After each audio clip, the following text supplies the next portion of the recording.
Welcome to this webinar that is part of the series that we do here in Sweden. So this time I have the honor and pleasure to have Chris Unger amongst us.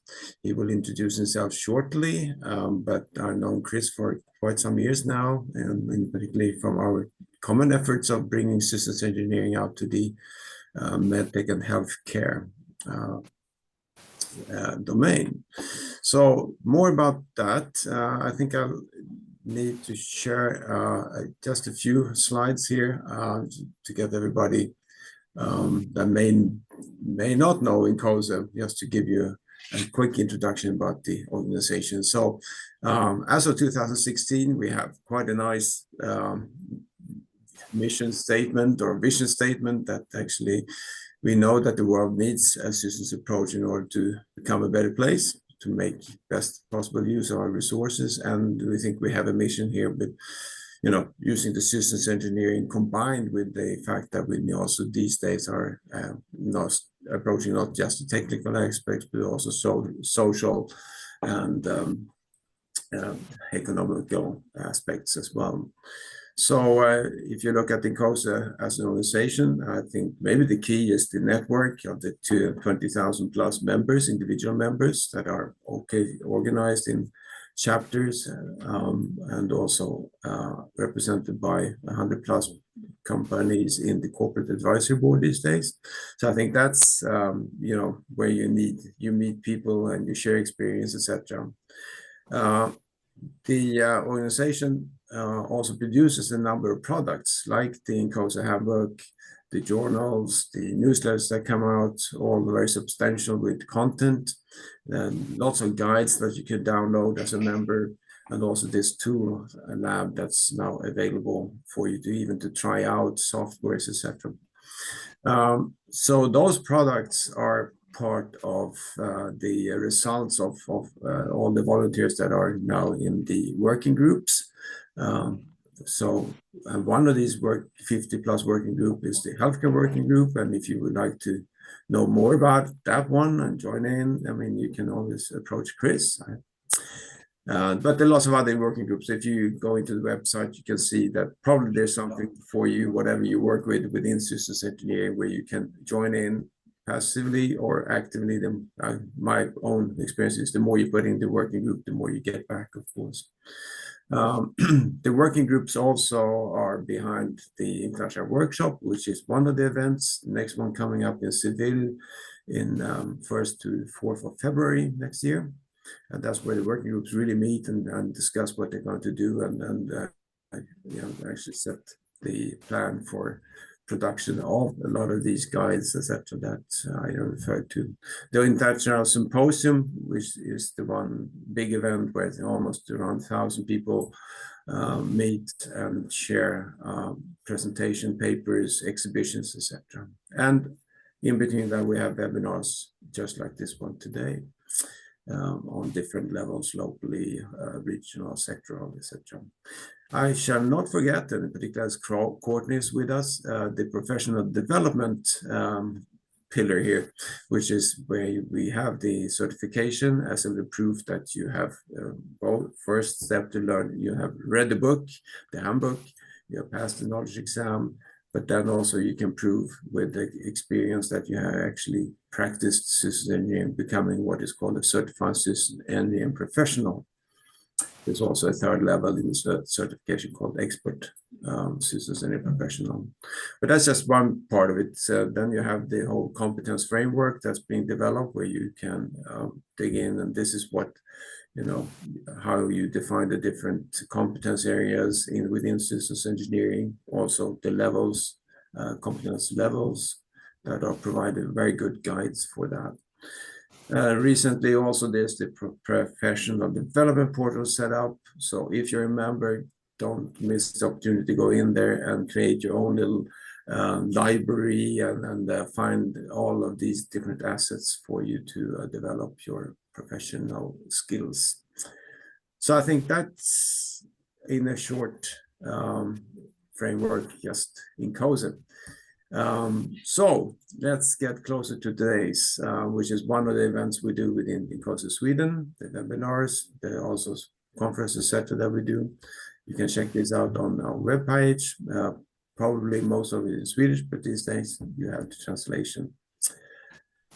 So you're most welcome to suggest topics and then send those to this mail address, styrelsen@incose.se, and we can probably with our network find somebody who can talk about the topic. Or if you would like to present something yourself, please let me know. All right, so with that, I hand over to you, Chris. And so for the next 45 minutes or so, maybe you give us your thoughts on systems engineering, how the application to MedTech, and then I know that you like also to, if there are any things that you would like to ask Chris along the way, you can always let us know, put it in the chat, and I'll bring it to Chris' notice. And at the end, we should have some time for questions and answers. All right. Chris, take it over from here. I think I need to stop sharing to let you. I think I'm sharing. Let me stop sharing. Can people see my screens? Can people hear me? Looks good. Yep. Okay. So thanks for the invitation. Thanks for the introduction. Yeah, the working group has mostly been focused on running a conference in the US for the last 10 years. There is some interest from Philips in next year running it in Europe. So if you are interested, reach out to me. I think Oscar in Philips is going to try to champion that. So it'd be great just to meet your colleagues. We've always had a few people from Europe come to the US, but that's silly. We have enough critical mass. We should get a networking event in Europe. So I'm excited by that possibility. Establishing a set of colleagues and a way to interact every year. So I'm talking about challenge and best practices in applying systems engineering to MedTech. Given limited time, it's just going to be a quick overview of some of the challenges and some techniques. Yeah, so me, 40 years in systems and software engineering, almost all systems. Anywhere from an individual contributor to as a chief engineer 5 times throughout GE Healthcare. I authored 26 systems engineering design practices. And we had like 25 different divisions, 12 sites, 40 SE managers globally. So whenever anybody asks me, like, how's it done in GE Healthcare? It's like, well, tell me what you want to see. And there's some site doing it that way. So it's an interesting micro universe of systems engineering in MedTech. So first question here is, oh, and by the way, if you have clarifications, raise them now. If something isn't clear, I'd like to build on clarity, and I can skip stuff at the end. Discussions may be limited just to allow time for everybody. But, if something isn't clear, let me know.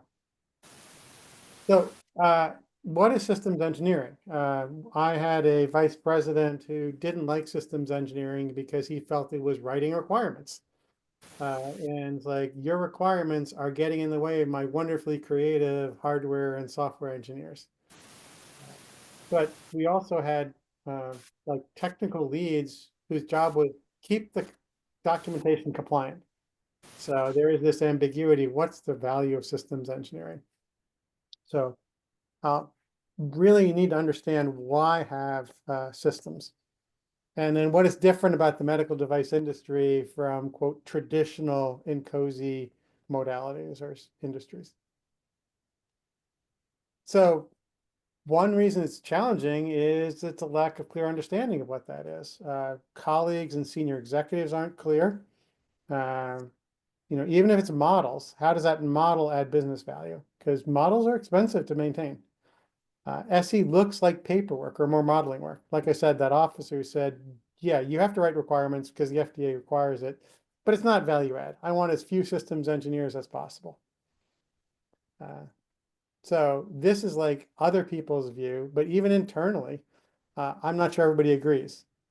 Is reliability part of systems? Is usability part of systems? So this is one reason that it's challenging in medical devices is there is a history in like aerospace of the value of systems. It's not clear in medical device industries. I had a consultant I worked with who said like large companies, established systems engineering, and then like 2008, they just killed it. It's like, yep, I got to lay people off. I'm not laying off my software people, so I just eliminated the systems engineering function. So you really have to make sure you continuously sell the value. This is an eye chart. Just I think we all kind of know some of the challenges. You got to go faster, because it's a competitive market. If you are late, the first mover, if right, captures the bulk of the share. But notice I said if right. GE Healthcare often has been second but better and captured the bulk of the market. So you really want to make sure you get the right product there and deliver it as fast as you possibly can. Lots of regulations and lots of quality issues here going on. And a big theme here is software is really complex. There was, I think, an FDA study a long time ago talking about like degree of complexity. And medical was relatively low. But you look at that, the products they were looking at were like 25 years ago. Right now, I think, our CT system has 10 million lines of code. It's basically as complex as most software products delivered.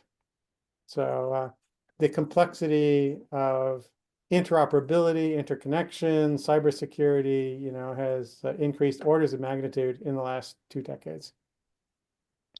There's a lot of work on reuse platforms. That's one reason I sell the value of systems engineering, that a software manager can make the software team 5% more efficient. Systems engineering can make you 80% more efficient by enabling reuse of the prior module. So really got to focus on reusing, building it once and using it 10 times. So one of the key things, as I mentioned that medical is a non-traditional INCOSE industry. What does that mean? So a distinction that I've made is the industry market-driven or contract-driven? And GE, when we were one big company, we had both kinds of industries. So market-driven is basically, you're competing against your competitors with each product delivered. Contract is you have a single customer. So like oil and gas in GE was kind of contract driven. You built a drilling platform for Shell, BP, and you got $50 million and you delivered a floating city block. And there's a contract. And once you won the contract, time to market wasn't as critical. GE Healthcare was market driven. If we are 30%, 3 months earlier, that's huge. Interesting, aviation was both. The engine is market driven. The avionics in the cockpit was contract driven. So even within a segment, you could have a mix of these. So market driven, where you have many customers, you just negotiate internally. So, you can change the specs, just talk to the marketing and business manager. And if it's appropriate to take an extra month to produce higher quality, you can just have a quick meeting and decide that. Whereas in a contract, you want to take another month and charge another $50,000. Oh, that's a huge, contract negotiation. And to me, requirements are a tool versus the contract. So requirements are always important. The analogy I make is requirements in systems engineering is like the drawing in electrical and mechanical. Absolutely important, but you don't go to mechanical engineering school to learn how to be a draftsman. So I do think like there's a lot of focus on requirements in INCOSE. That's appropriate, but maybe less critical for medical devices. So this was a page I put together for that officer I talked about. Like, I don't need systems engineers. They're just a bunch of requirements, just jockeys. I said, well, look, good systems engineering has the product seamlessly integrate into the customer's workflow and reliably meet their needs and delights the customer. It works wonderfully day one, and it keeps working for the 5th year. The technical work that's being done is tied to market impact. There was an interesting project that vice president was excited by. It reduced the board area by a factor of 4 because they integrated things in ASICs, et cetera, and it reduced the power consumption by a factor of 2. And it's like, this is amazing technology. We ended up not using that because it was taking one card in a card cage and reducing its area by a factor of 4. Means you didn't eliminate the card. If you'd taken 4 cards and reduced it to 1, that would have been amazing. But taking 1 card and populating it 25% with still 50% of the heat load was actually, it screwed up the cabinet heat flow. So that was a case where even though that officer was an amazing systems thinker, he didn't put that mechanical, electrical project in context. Technical risks are retired early and robustly. Think about how many projects you think you're done, you go to clinical and you suddenly find huge problems. Design decisions are identified and closed predictably and stay closed. That you get the entire team, you think about secondary effects, collateral damage, you talk to your stakeholders, and when you think you've made a decision, you really have. You understand the implications. You understand the residual risks, by the way. Risks and decisions are 2 sides of the same coin. And when you make a decision, you may create a residual risk. And risks are retired by making decisions, partly. And then, as I said, quality, that when there are problems, you find them and resolve them early. And just general creativity. It's related to decisions, that you talk to people and you get good ideas from everywhere, but you put them in the context to maximize the market impact of people's individual ideas. It is clearly, systems engineering includes requirements capture, allocation, and decomposition. But this is a technique to deliver the left-hand side. And when that officer saw, oh, I want more of this. I don't want more documentation. This is good. So really thinking about, well, a lot of systems engineering is systems thinking and good interpersonal skills. On the other hand, at least within MedTech, you have to do systems engineering. Literally, I've talked to not the person who put into place design controls, but the team that worked with that person at the FDA. And they've told me, yes, the person who designed design controls, CFR 820.30, tried to embed systems engineering from aerospace into medical. And you look at this, the chapters of design controls map exactly to whatever you want to call it, 15288 INCOSE Handbook. So everybody is doing systems engineering, but they're often doing it at the end to document. Like FMEAs are often capturing the justification for the design. They are not used to analyze weaknesses proactively during the design process and design a robust mechanical design, electrical design, plus control theory, plus service engineering, plus operator manuals. So a trap here in justifying the existence of systems engineering, saying, but we do design controls, is because then you'll turn into documentation people. And we often had people, we call the technical lead for the program a lead system designer. And we joke they turned into lead system documenters. So a lot of people say, well, if I can hire 3 people, I will hire more software engineers and I'll just have the documentation done by the systems team and let my hardware and software creative people add value, and they don't have to do the documentation. So the solution here is like add market, really deliver this value on the left-hand side, stay focused on that, and sell the value of while everybody could be a systems thinker, systems engineers are better at pulling the team together and really seeing the implications. So here's just an example we took out from our mammography scope, our mammography segment. We had delivered a new platform that was really amazing, had great market share, and we were thinking about second release. And this was the program scope. And I worked with the chief engineer for that segment. And, we talked about value. Like, well, we have to maintain the core applications for the platform. We have to cost reduce. VCP is variable cost productivity. You have to make it cheaper next release. We need to have patient experience and faster patient workflow.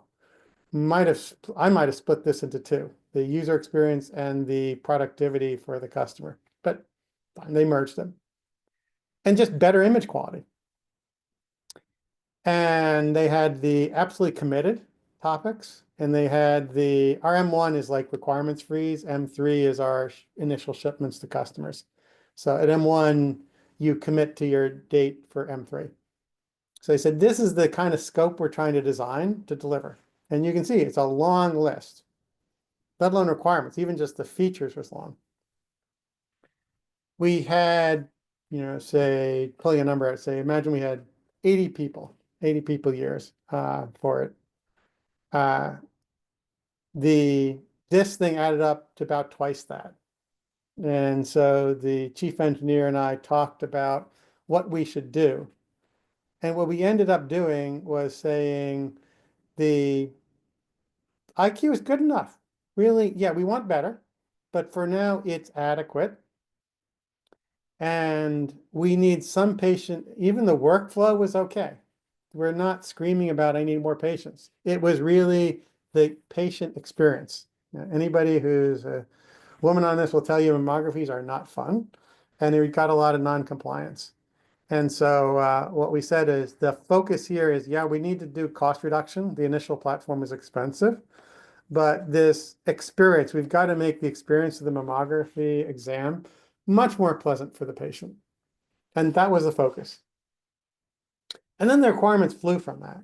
But the systems engineer worked with the product manager to really figure out the right cost benefit for the available time, the available resources, and the market differentiation.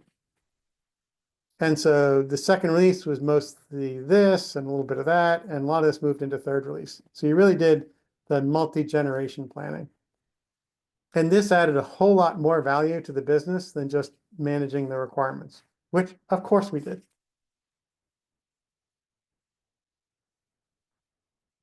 Here's another example of how systems thinking, customer empathy can add value. That we had one of our industrial designers go and visit the hospital. And he saw a child being brought into the exam room by their parent. And one problem is, you can tell an adult, please be still, because it's going to take a quarter second to take this image, and we don't want you to be moving during that quarter second. So children don't do that, so they're sedated, which is a little bit dangerous, not very, but it's a little dangerous. And the person running the imaging is not necessarily qualified to administer drugs. Some hospitals thought a sedative is not a drug, some do. And if it's a drug, you needed a medication nurse there. So you'd have the tech running the system, and you have a medication nurse. Very expensive, very time consuming, because the medication nurse wasn't necessarily in the exam room. So we invested, millions of dollars to make the exams faster. We bought a patent and delivered what's called silent MR. It's not silent, but it's like 5 times quieter. We had wonderful inventions about motion correction, measuring patient movement and then kind of correcting for it. That person who was visiting got down there, and he actually, this picture is, imagine you're not an adult looking down at the scanner. You're looking up. He got down on his hands and knees and looked, ooh, this is kind of scary over here. So he came back and did some brainstorming, and we did like a $50 improvement, maybe $200 improvement to the $1 million scanner. We added a paint job. Yeah, if you're going to ship a CT or an MR to a pediatric site, you paint it. And we had like a space one. We had this underwater theme, and we had a jungle theme. And 3 themes. The customer could order which paint theme they wanted. We had coloring books. And we told this technician for a story. The one I remember was the aerospace one, the outer space one. You can see the coloring book here. It's like you're going to be on a rocket ship, you're searching out Dr. Evil, and when the rocket ship takes off, there's going to be a lot of noise. It's normal. And your job as the pilot of the rocket ship is to stay absolutely still so that the evil monster can't find you. Ended up 80% lower sedation rates, better images. And what he really loved, that designer came back when he was watching one of the early pilots. The kid coming out of the exam room told, "Mommy, can I come back tomorrow? This was fun." So this is a case of like sometimes really simple solutions can create immense value. So just, quickly, we got a little time, maybe not 10 minutes, 5 minutes. Just if people can either unmute or put in the chat, was the last product you delivered, how did you optimize the cost and value as a systems engineer? And what really was that differentiating value to either the business or the market? Did it meet or exceed the expected market share and price? So does anybody want to give some examples of either successes or failures? We talked about orphans, products we invested in, and the market share was maybe a point extra and price didn't move. It's like, okay, we did the project, but that wasn't what we wanted for a return.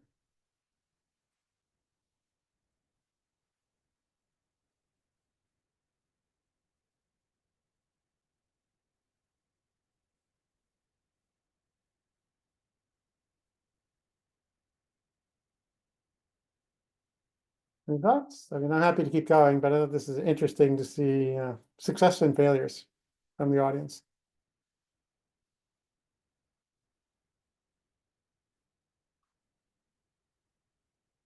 All right, we can come back to this in the discussion time if you want. Okay. So this is a selection from another longer talk here, so it doesn't have a picture. So some traps in deploying and improving systems engineering is it's really hard to measure output. And the Einstein quote of what counts can't necessarily be counted, and what can be counted doesn't necessarily count. So be careful about defining metrics that become the end goal. But we do need to measure some value. We were doing MBSE at GE, and my boss asked me to see, hey, from the other businesses, what's the return on investing in that? And I went to aerospace and said, how much did you invest in GE Transportation? And aerospace, I think it put 20 million into developing their models. Transportation put 3 million. And I said, well, what's the return? What benefit did you get? Oh, we don't know. It's just the right thing to do. And that's wonderful that they had a visionary that put in there, but it's just really hard to justify if you have any skepticism in leaders. So always keep track of like, what's your goals? Doesn't have to be it can be even qualitative. There was one time I was teaching Six Sigma variability, and my boss asked me, what's your goal? And I said, well, get people to ask to sign up. We should be oversubscribed versus we're forcing people to attend, a year from now. So that's a fine goal. We didn't necessarily put targets of I want to train 200 people. We had that, but it was secondary. The primary one was classes should be signed out. People should be asking to attend. And that's a fine measurement. Treating systems as another vertical, right? We deliver documents. We're integrators. We're value creators. So we are more a cross-cutting function, and make sure that your sales and what you measure treats it as an integration and value creation function, not just a thing that produces documents. And again, just this focus on market agile, focus on, time to market, and focus on the competition, not just on your requirements. So this is not easy. I don't have any simple answers. I'll show you a few techniques that have worked. Some other myths we've heard is we can deal with the paperwork later. And can't the project manager and software engineers do the systems engineering? And the project isn't big enough to need systems engineering. It's like, yeah, I've had people saying, well, I don't need a technical risk plan because I'm small. It's like, yeah, you have a risk plan. It's called empty. It's zero risks. And that's great if you've had no late surprises. So have you always delivered on time without crises at the end? Oh no, we always have crises. Then you have technical risks. And you should have a technical risk plan. It could be small. It could be kind of informal. But if you aren't predictable, you have technical risks and you need a technical risk plan. So just keep focused on the output. It's not the technical risk plan that's important. It's the avoiding late surprises and avoiding slips. So keep processes simple, let them scale. You don't necessarily need 15 different reviews if you have 3 people on your program. Focus again on the value added by the work, getting back to like page 4. Thing that there is value that you can generate from the emergent behavior. It's not just, the total is not the sum of the parts. Taking the software team and the hardware team and plugging them together won't create as much value as if you had a systems engineer to ensure the right interfaces and the right emergent behavior. So happy to go in later if you want to back on some of the stuff. I did talk about scope management. On each of these pages, I could give a little bit more detail. But like scope management, we do manage our requirements. We've been on Doors for 25 years. We're moving off from that tool. But yeah, of course we have requirements management and test management. But it's not what differentiates our products. Really managing the scope, keeping the work applied, again, cutting the amount of work by half, but keeping the impact like 80% of the effective value creation. Decision making. What is doing a very simple matrix of, is it really a critical decision? So the difference between the best decision your team could make and the actual team is the sensitivity, the importance. Now notice I said your actual team. We had somebody do a very, very simple design for a temperature sensor.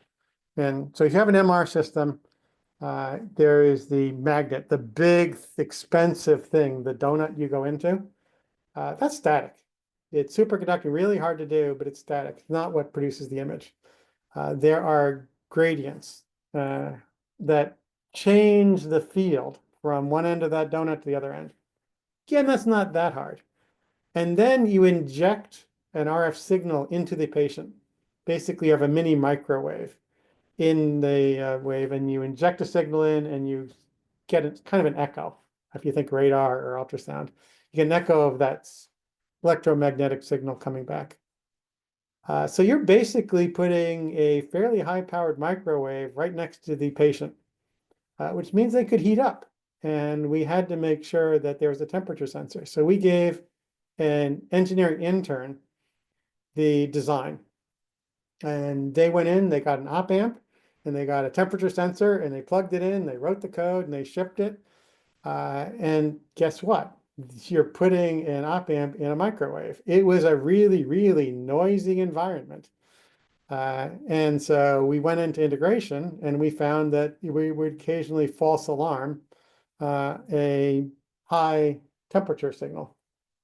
So the software went in there and just averaged. We averaged 100 signals, and that reduced the noise by a factor of 10. It passed validation. Well, guess what? We use our system for years. It was still giving errors, just 10 times less frequent. So a more senior person looked at, you do differential inputs, guys. That would eliminate all the noise. So if you had a senior person doing that simple op amp design, the difference between the best design and the worst design would have been small. You give that design to an intern, the difference between the best design and the worst design was actually a $1 million recall. So this sensitivity decision is in the context of your team. And then coupled. if you make this decision, does it only affect your work or does it affect other people? And if it's important and coupled, you manage that through systems engineering. If it's independent and important, you give that to a really good designer, and systems adds a little bit less value. And then you just track it. We put this tracker in place of just which is important and what's the decision. And even just this simplicity, decisions got reopened about half or a quarter as much as often. It's not everything, but it's a very simple tool that gives you huge benefits. Technical risk management, we would have people giving a sum total technical risk management score. I'm moving from 50 down to 30. The problem with that is if you have a low impact, high probability or something is a 5, you have 10 5s. That's the same as two 25s. And 5 times 5 here is a program killer. We just simply converted it from a score to a stacked set of colors. And then we made sure, like, we asked, when did the red and orange disappear? And I had one program that had the M1 date, the commitment to shipment date, right when the colors disappeared. And I was a little bit concerned. And I asked that technical lead, did you force fit the colors to the date? He said, actually, no. The commitment date was 3 months earlier. When I pitched this color chart to my senior leadership, they said, that's not good. Can you pull in those risks? And after a 15-minute discussion that we couldn't pull the risks in, they said, well, then the new date's 3 months later. He said it wasn't fun to slip the dates 3 months, but this kind of a format where people could see the redness of the risk when you were going to sign off a commitment to date. Said, yeah, that 3-month slip was the easiest discussion he'd had in his career.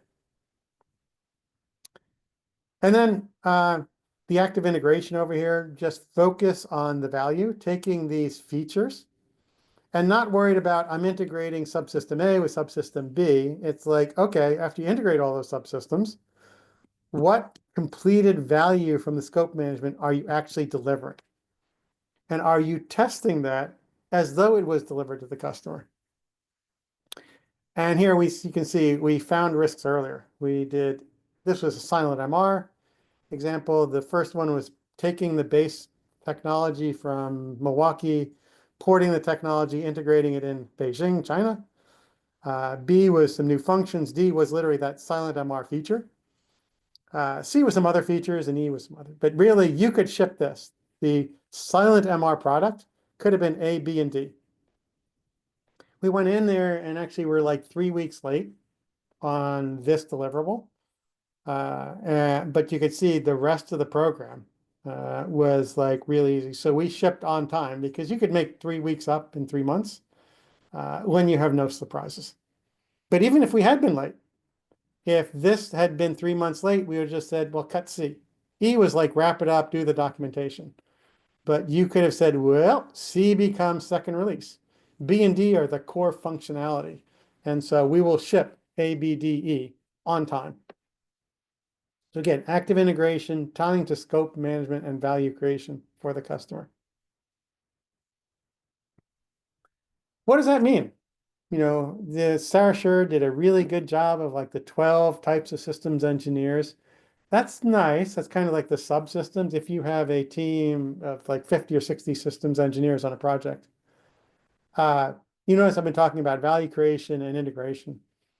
We created a role called the feature owner that they maybe own more than one of these things, but basically they own womb to tomb one or multiple of these features, and they make sure the integration's defined, the requirements are defined, the challenging testing, not just the nominal push a button, see the result. Did I challenge it? Did I drop the system on the ground? Did I spill coffee on it? Did I push the button 16 times because the response was slow? Did I do clinical testing? So they made sure that the value was created and delivered robustly. Now, this added value to the business, but it was a great training. If you could own one feature, your next step is owning the whole product. So it was a way to work on a design team with a senior designer, the technical program lead, as a trial run. And the people who were really good at feature owner became the overall product technical owner next next assignment. And here's some examples. I mentioned this MR one. So we walked in there, 2-day workshop in early 2014, in a foreign language. It was in English. These people were speaking Chinese. And we talked about like the integration plan. As you see, we were 2 weeks late halfway in, but we delivered on time. The second half of that week, I went into the CAT scanner division. We did a similar example here. This one, yeah, we actually shipped it a week late, but we actually delivered 2 extra configurations. So people say, oh, but could you do this option and maybe, add this regulation? So we added maybe 20% new product configurations to it for only 1 week. So really easy discussion about could you do a lot more for a new date? And again, same thing, we could add that with low risk because we got most of the defects out in the first half of the program.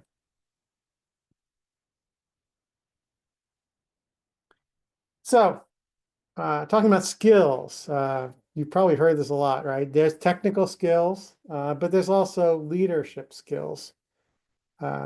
Keep your processes simple, but make sure that they're effective. You have to understand the system of SE process. As I mentioned earlier, right, that there aren't really decisions and risks. There are decisions that create risks, and there may be, we come back to here, some decisions that are better for the customer but higher risk. And we had that on one MR product that we had gone through our risk plan, and we now talked about a decision. And the principal engineer came up and said, well, the decision is A versus B. And the application specialist in the room said, no, A is better. B sucks. We said, that's interesting. Which is it? Is it that we have A versus B? And one of the advantages of A is it's better for the customer, but it's higher risk and higher cost, et cetera. And everybody said, oh, no, we love A. It's just higher risk. Okay, guys, this is not a decision. This is a risk plan. We were going to work on A. B is the backup. How long does B take to implement? 6 months. But we have 12 months available. So you guys have 6 months to do risk retirement on A. If you can't get A down to the level of commitment, low risk, you implement B as a backup, and A goes into second release. So again, it's a system. There aren't necessarily decisions and risks. They're tied together to create value. So you got to make sure that you understand the implication and how the SE processes work together. And as I mentioned before, we influence people. You make a decision. When hardware people or when software person makes a decision, they write a code. Generally, the CPU and the code will do what it says. When we make a decision, you got to get people to follow. So you need some influencing skills. The Helix model is wonderful. I don't think this picture may have been deleted from the final version. This was like 2 years into the 4-year process. I love it. It talks about skills that you come from school. I can do calculus. I can do basic mechanical engineering. Then after 5 years, you know how to do mechanical engineering for a pacemaker or electrical engineering for a pacemaker. I know how to do thermal for a baby warmer. But what really differentiates people 10 to 15 years out is here on the left-hand side. And that's building and orchestrating a diverse team, communicating, influencing, and this big picture thinking and paradoxical mindset. I want something that is cheap but good. And flexible comfort zone, being able to live with ambiguity and retiring risks only when appropriate and trusting your team. So really, this is the skills that are not, people don't like the soft skills. These are hard skills. The ability to, be inquisitive and self-driven is a hard measurable skill that you could teach. Maybe a little harder to measure and teach than can you do calculus, but these can be taught. So generally, take the long view. If you don't have a strong systems engineering team, you've got to build up quick wins, build credibility, and build up more. If you try to go too fast, you'll fail. And I mentioned focus on customer value. If I focus, when we were trying to do Six Sigma variability, people were focused on the Six Sigma scorecards, and I focused on, robust delivery. When people told me I don't need to do Six Sigma, I said, that's great. You don't. What you need to do is deliver a product where the 534th product off the line delivered to any site with any patient, serviced by any field engineer with any part that's cost reduced 5 years from now, produces a great exam and a great customer experience. If you can do that without Six Sigma variability DOEs, that's great. But if you want to do that consistent delivery of value, I've got some techniques that will let you do that efficiently. So all focus on customer and business value. And then partner with the other functions. If you really get into an argument of should I hire a systems engineer or a software engineer? Oh, the software engineer has short-term, clearly, I will do more features you can sell. So make sure that you work with the other engineering functions, say, I'm going to make you more valuable. This is not a win-lose. I get an engineer, you lose an engineer. We'll together produce more value. And then hire for soft skills. Train for engineering technical skills. And then just tell more stories. Notice I've been telling stories through here about mistakes made by interns, about value created. Stories really influence people. So it's a wicked problem. Wicked is a technical term. You can look it up on Wikipedia. Dynamic and ambiguous. This is not a college level calculus problem. And there's at least as much influence in leadership as process excellence. You need process excellence, but like I said, we influence other teams. And by the way, while I say this is simple, you think about the world-class football, European football or basketball, dribbling and passing is not easy, but it's important. So that's it. We have 10 minutes for questions, I think. Yeah, and please go ahead. I mean, I think we are not more than we can allow for, maybe a hand or just, raise your voice. Or write it in the chat. It's all open. While we wait for somebody maybe to have a comment, I mean, I think something I noted, of course, we make a lot of reference to, the value and defining the value, but can you give any advice on how you define value? Because again, there are so many stakeholders. How do you get a common value defined? Yeah. It's back to these things about, do decisions stay closed?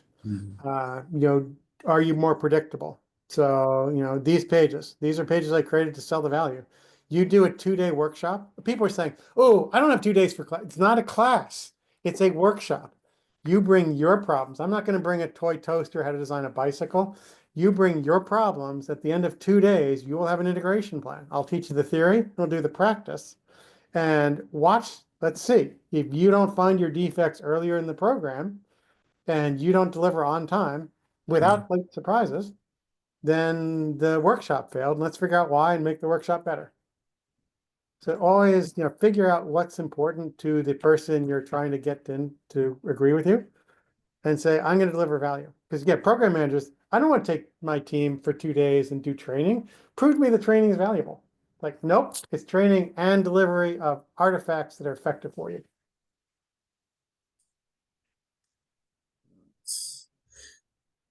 So actually talking about risk, I guess often you're looking at different risks and then comparing them. Often you would like maybe to have one common denominator like cost or or financial value. Is that how you have you an experience how you can translate time or quality into I mean, to a certain extent. Again, finance is secondary. A lot of it is emotional, but yeah, absolutely. For risk, it's hard. That's thing we didn't generally have a great way. I I had some qualitative things here about segments up here in terms of impact, like if it's a 1 quarter slip, it's significant. If it's a year, you move the product completely out of next year's planning. If it's a 1 quarter slip, you could maybe recover your financial plan, to your point about finances. It's okay, but if it's a 1 week slip, who cares? You can just sell another product. You can figure out a 1 week slip. So try to quantify a little bit, or qualify. Is it likely to delay introduction by a year, a quarter, or a day? But it was interesting. I had somebody, a very senior service engineer, talking to me about, like, Chris, I could design something that prevented a service engineer from travel, or it could be maybe a cheaper part. How do I translate that? And literally, I literally said finance. It's like, well, convert travel time to cost. Now, it's not totally, right? Because if the system is down for a week, but it's cheaper to service, so don't be stupid at just saving $10. But if you're talking about field engineer time versus part costs, like, change it to dollars, yeah, or euros. Make the translation be cost. But then add in market share and customer rep too. Don't forget about that. Thanks. I think Orkun, you raised your hand first, and there were two questions. So maybe you want to pose it verbally. All right. Hi, I'm Orkun. I graduated from medical computer science, and since then I have been in the automotive industry. Mhm. So my question would be, would you recommend any book or any other sources to refresh the MedTech knowledge, maybe even towards systems engineering? Actually, Esteban's still on here. Esteban was on earlier. He's trying to work with Stevens to create, yeah, he's on here. Trying to create a book coming out. So I'm when here. that comes out, yeah, that'll be an interesting one. I don't know, Esteban, if you have something. There is the Book of Knowledge, CBOK. That's interesting. Yeah.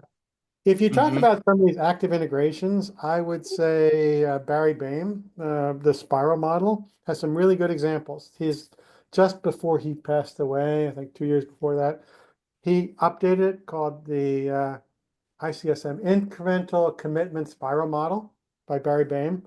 Gave some great examples from aerospace about the value of doing prototyping and learning. Just a great way of thinking about integration. There's a few biomedical books that kind of try to introduce relate some topics of system engineering with medical devices. A very good one is the Medical Device Technologies by Gail Baru, Baura.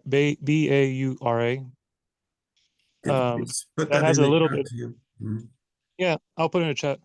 Great, But thanks. Thank you but very much. but we have there is an effort going on to develop a handbook for medical device systems engineering, and Cool. if you're interested, I mean, you can definitely contact Chris for Great. more I'm information. curious. Yeah. Thank you. Right, okay, thanks. I think we have time for both Alexander first and then Anup. You want to take it verbally, Alexander? Oh, well, I'm fine if you read that, but as far as you allow me. Uh, Thanks, Chris, for the talk. Could you please elaborate a bit more about the difference between systems engineering enabling from outside, be that a consultant company or some kind of subcontractor, or inside initiatives? Like, what would be, from your point of view, more beneficial depending on the size of the company which tries to enable systems engineering? And yet another thing, if there are like papers, case studies, a book with case studies about that, how do you enable that? How do you explain that? Gladly recommend it. I would be really happy. Thank you again.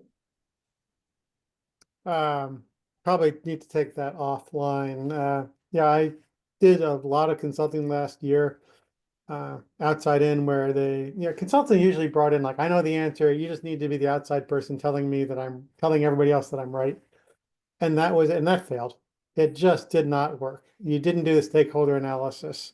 So outside consultants can add new ideas. You know, some of the ideas like I have here can be very simple and quick to deploy. And that's great. And it also can have the credibility of like an external best practice. But it's really got to do what we call change acceleration, stakeholder analysis of create the value, convince the person, you know, who are the people who will be followed. So one of the things I say in the decision trade study is find your stakeholders. And well, who's your stakeholder? It's not necessarily the most senior person in the room.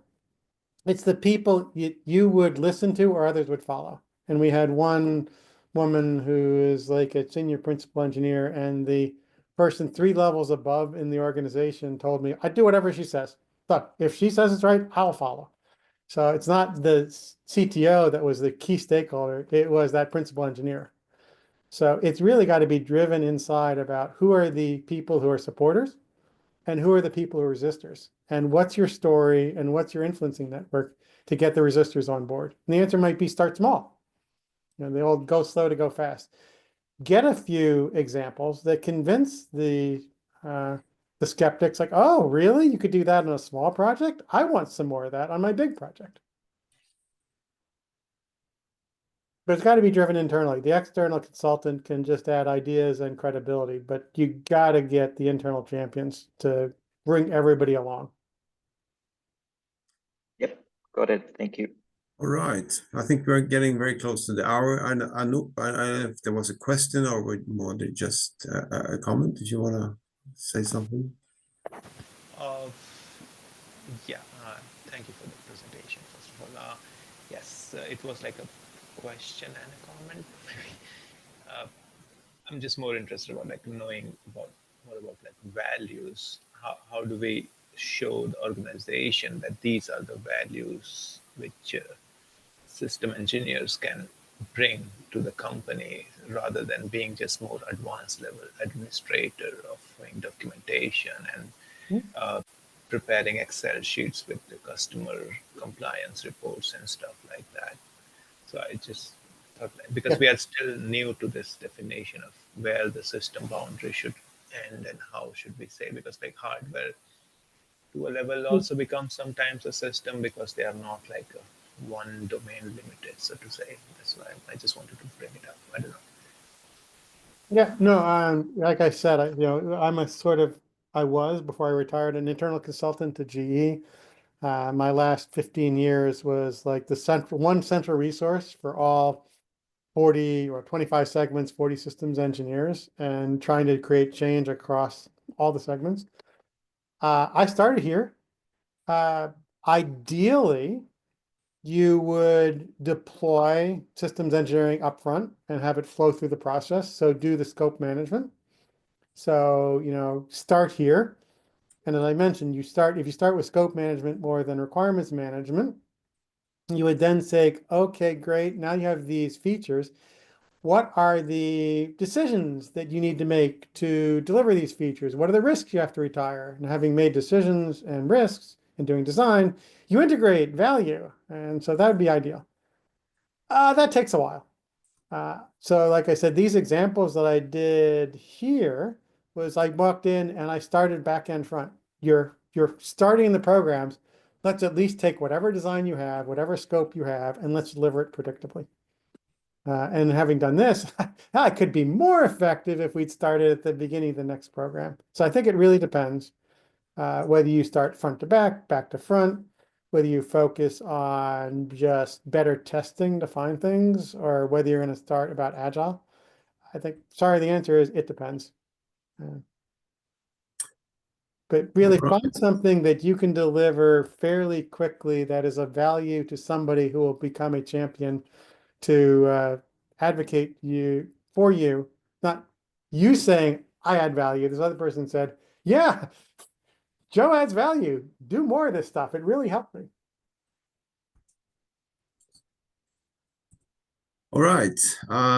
We're 2 minutes over, but I think that was really good. So let me just conclude this by sharing my screen and then just first of all, just to inform everyone that the international workshop is coming up, and we also have a next webinar on the 19th of December, and topic will be something on system dynamics. So please check that out.